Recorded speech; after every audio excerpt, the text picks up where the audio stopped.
So, I'm Dr Pete Etchells. I'm a video games researcher at Westminster University, and I'm here today for lots of different reasons actually. So, obviously to stand up for science, because we don't shout about how awesome it is enough.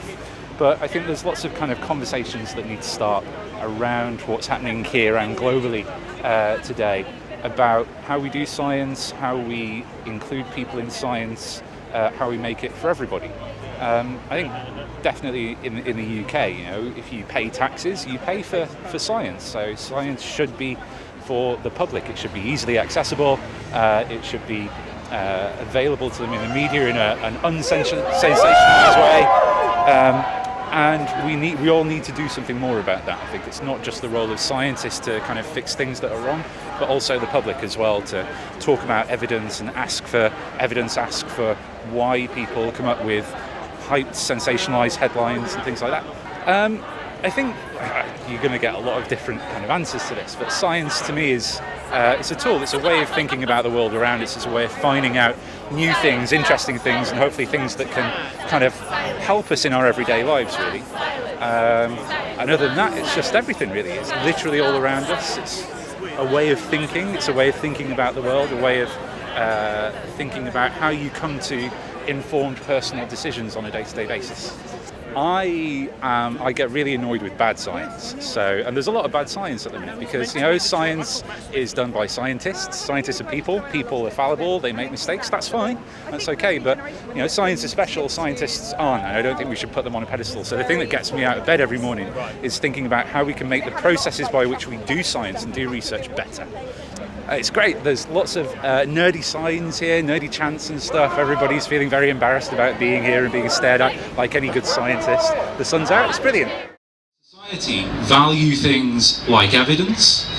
We value things like critical reasoning and thinking and make them more embedded more thoroughly in our everyday mindset. And it can only be for everybody if society at large sees science as the beneficial thing that it actually is. So that's why I'm marching today. It's because it feels like a lot of those things are increasingly under attack.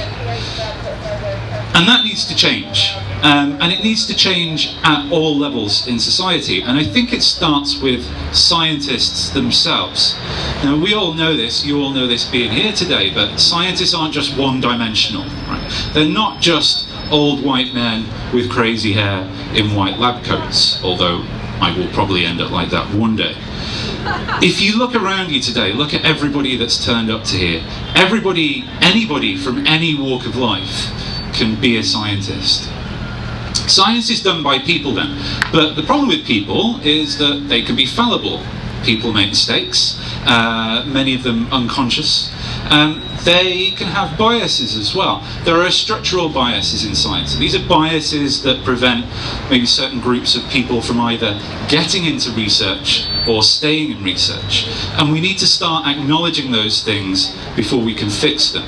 So a message for the scientists out there today is that we need to work harder at being more inclusive and making science more diverse. Because the thing that will happen as a result of that is that the quality of our research will get better, and the interesting questions that we will come up with will just very simply be more interesting. As I say though, science isn't just for scientists. We demand the best of our researchers, and everybody should demand the highest standards for the way in which science is communicated. Often the way in which research is kind of communicated in the media, it happens almost with a sense of detached reverence. I'm sure you've all seen headlines like "Scientists find the brain area that likes Ferraris," or I think there was one a few weeks ago, "Scientists have discovered the key to the perfect dance moves." Every day we see things that either give us cancer or don't give us cancer or cure cancer. Rarely do we see those claims interrogated though. Certainly not to the same extent that they're communicated, and certainly not to the same extent that the original hyped up headlines reach. And that's where we've all got a job to do, I think. So it's only by understanding the actual scientific evidence behind claims that we see on a daily basis can we make more informed personal decisions.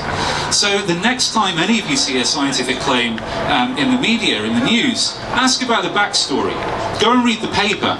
If you can't read or understand the paper, that's fine. Most scientists can't either.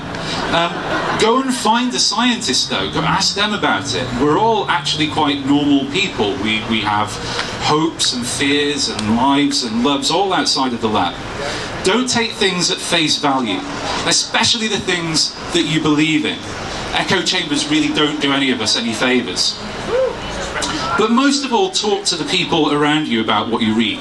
Talk to people that you agree with. Talk to people that you disagree with. According to the British Science Association, about 27% of UK adults identify as not being interested in science, and only about 12% of them feel connected with science.